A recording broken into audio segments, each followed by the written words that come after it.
और बोले ना। और आप क्या कहेंगी आप इस बारे में? मैं बस यही कहूँगी कि हम लोग यहाँ पर खान साहब के साथ यकजहती के लिए आए हैं और हम लोग बिल्कुल आवाम हैं।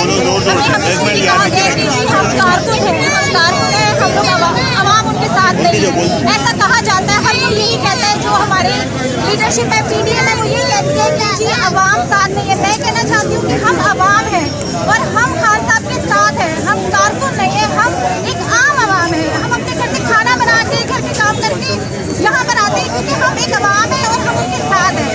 हम कोई कारकुन नहीं है या हमें कोई बिरयानी की प्लेट पर नहीं लेकर आया।